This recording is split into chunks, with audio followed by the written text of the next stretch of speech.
आगे भी सत्ता की कुर्सी पर विराजमान रहेंगे योगी आदित्यनाथ। क्या उनके अपने ही बनेंगे उनके रास्ते का कांटा? केजरीवाल के दावे के बीच योगी पर बड़ी भविष्यवाणी।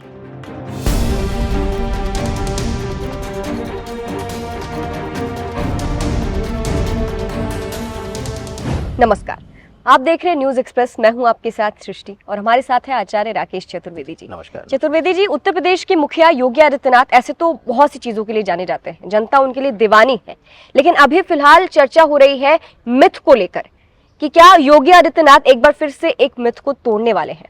अब मिथ इस बात का कि मध्य प्रदेश में एक जगह है अशोकनगर, कहा जाता है कि वहां जो भी सीएम अब तक गए हैं प्रचार करने के लिए, उनकी कुर्सी चली जाती है प्रचार करने के बाद। अब तक 8 ऐसे सीएम रहे हैं अशोकनगर के जिनकी कुर्सी जा चुकी है और अब योगी आदित्यनाथ भी पहुंचे हैं दूसरी बार अशोकनगर। सिंधिया, ज्योतिरादित्य सिंधिया जी के लिए प्रचार करने गए थे। अब उसके बाद से सवाल उठने लगे। मैंने भी एक खबर की थी इसको लेकर, लेकिन वो सवाल ही रह गया था कि क्या ये मिथ योगी आदित्यनाथ तोड़ेंगे या उनकी कुर्सी चली जाएगी। इस पर बताइए क्या कहता है, उनका कुंडली क्या कहता है। देखिए, योगी आदित्यनाथ, जो उनके नाम के आगे पहले योगी लग जाता है, वही सभी का काट है।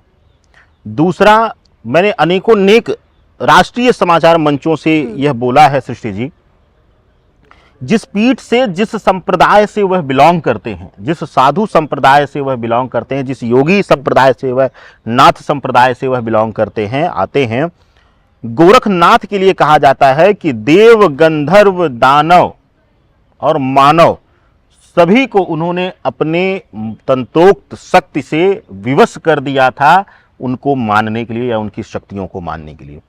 और अनेकों नेक जगहों पर, मैं अपने आप में खुद एक शिव उपासक हूं, बगलामुखी उपासक हूं, मैंने अनेकों नेक शोध किए हैं गोरखनाथ पीठ के ऊपर और मैं इस निष्कर्ष पर निकला हूं कि शैव धर्म की सबसे बड़ी पीठ है गोरखनाथ। और जो शक्ति है वह उन भैरवों की शक्ति है, उस शिव के 11 रुद्रों की शक्ति है। उनके साथ आप देखेंगी कि हमेशा ईश्वर ने, शिव ने साक्ष्य रह करके उनकी रक्षा की है। चाहे आजमगढ़ में हुए उनके ऊपर हमले हों, चाहे उसके बाद अनेकों अनेक प्रयास रहे हों, राजनीतिक षड्यंत्र रहे हों उनको जेल भेजने का, या फिर पहली बार मुख्यमंत्री बनने के बाद भी उनके ही पार्टी के लोगों ने जो उनके कार्यों का, उनके चीजों का, उनके कार्य करने की नीतियों का अनेकों बार इंटरनली भी विरोध करके जताया कि वह उस लीडरशिप के काबिल नहीं है, लेकिन उन्होंने प्रूव किया। तो जो अशोकनगर का आप कह रही हैं, क्योंकि इससे पहले आप देखेंगी कि खूब लोगों ने हो हल्ला मचाया कि नोएडा शायद योगी जी नहीं आएंगे, लेकिन शायद नोएडा में सबसे ज्यादा आने वाले जो हैं, इकलौते मुख्यमंत्री बन गए हैं योगी आदित्यनाथ जी।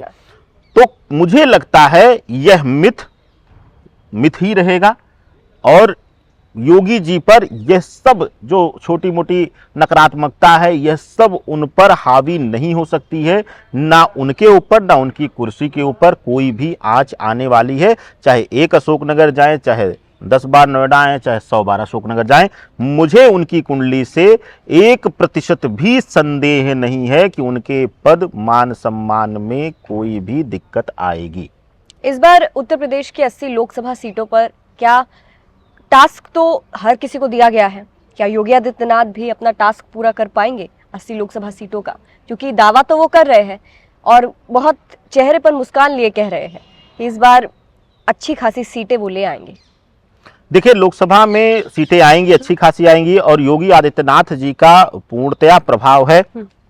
मैं आपको बोलूं कि आज अगर भारतवर्ष में सनातन के नाम का सबसे बड़ा राजनीतिक चेहरा अगर कोई है सृष्टि जी, तो वह योगी आदित्यनाथ जी है। इससे बड़ा कोई भी चेहरा नहीं है। मुझे लगता है कि आज के समय में अगर एक राष्ट्रीय स्तर पर अब रख दिया जाए, हालांकि अभी वह एक राज्य के मुखिया के रूप में है, लेकिन मोदी जी और योगी जी को अगर देखा जाए तो पॉपुलैरिटी के मामले, अगर सनातन के विषय में देखा जाए, धर्म के विषय में मैं यहाँ सिर्फ बात कर रहा हूँ, वहां पर मुझे लगता है कि योगी जी हावी हो जाते हैं। और दूसरा, राम मंदिर का जो विषय था वह उन्होंने स्वतः अपना संज्ञान लेकर के हर एक विषय पर वह अग्रसर होकर के रहे हैं, और यही कारण है कि एक तय समय में हम लोगों को वहां पर दर्शन करने को मिल रहा है। और बहुप्रतीक्षित जो हमारे श्री रामचंद्र जी के लिए एक स्थान था, जिस पर हम एक स्वप्न सजोए हुए थे, उस स्वप्न को हकीकत में बदलने का अगर कोई श्रेय जाता है तो वह आदरणीय योगी आदित्यनाथ जी को जाता है। और पब्लिक उनके इस कार्य की सराहना भी करती है, और उनको इसका फल भी मिलेगा। अब जिस तरह से योगी आगे बढ़ रहे हैं, अब उसको लेकर भी कहा जाता है कि जैसे कोई इंसान ज्यादा आगे बढ़ने लगता है तो इसका मतलब ये नहीं कि मुश्किलें खत्म हो जाती है, मुश्किलें बढ़ना और शुरू हो जाती है। कभी कभार अपने ही दुश्मन बन जाते हैं ऐसे टाइम पे, अगर आप ज्यादा आगे बढ़ने लगे तो। और योगी आदित्यनाथ, हर कोई देख रहा है कि किस तरह से वो आगे बढ़ रहे हैं, लगातार आगे बढ़ रहे हैं। जनता उनके वो जो काम कर रहे हैं, एक्चुअली में वो काम कर रहे हैं। आज जो भी उत्तर प्रदेश में एक्शन लिया जाता है, तुरंत एक्शन लिया जाता है किसी भी चीज को। लड़कियों पर जितने अपराध होते थे अब वो कम हो गए हैं। हर तरीके का एक्शन योगी आदित्यनाथ लेते हैं।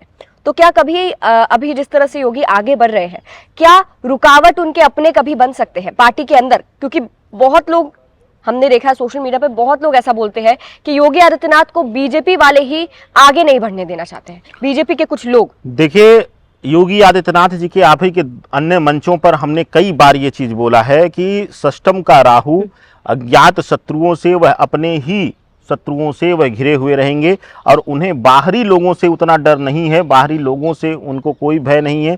लेकिन अपने घर के, यानी कि भाजपा के अंदर ही, अपनी ही पार्टी के अंदर ही उनको अपने शत्रुओं से लड़ना पड़ेगा। और जैसे जैसे अब उनका कद बढ़ेगा, वैसे वैसे पार्टी के अंदर ही उनके विरोधियों, जो दबे हुए विरोधी हैं और अंतर कलह करने वाले लोगों की संख्या बढ़ेगी। तो जो द्वंद्व है वह उनको खुद अपनों से ही लड़ाई लड़नी है। यानी कि योगी जी को रामायण का, राम रावण का युद्ध नहीं जीतना है, महाभारत का युद्ध जीतना है। बिल्कुल, क्योंकि अपने ही उनके बीच में रुकावट आ सकते हैं। योगी ये महाभारत का युद्ध जीत पाएंगे, अपनों को परास्त कर पाएंगे? क्योंकि अभी मेरे ख्याल से योगी आदित्यनाथ को लंबा सफर तय करना है, जनता उनसे बहुत कुछ एक्सपेक्ट कर रही है। देखिए सृष्टि जी, योगी आदित्यनाथ जी शैव संप्रदाय, शैव धर्म से आते हैं, जिसमें नाथ संप्रदाय, नाथ साधु समाज से आते हैं वो, और शैव धर्मी शिव उपासक होते हैं। उनका कोई अपना नहीं, जो लक्ष्य उन्होंने रख लिया वह लक्ष्य ही उनका अपना है, बाकी उसके अन्यत्र उनका कोई अपना नहीं है। बाकी सब जो उन्होंने राज्य सेवा, राष्ट्र सेवा, लोगों का सेवा और लोगों के लिए एक रक्षा के रूप में अपने आप को बिठाया हुआ है, तो अब उनका लक्ष्य सिर्फ अपने राज्य के लोगों के लिए विकास, उत्थान और उनकी रक्षा करना है।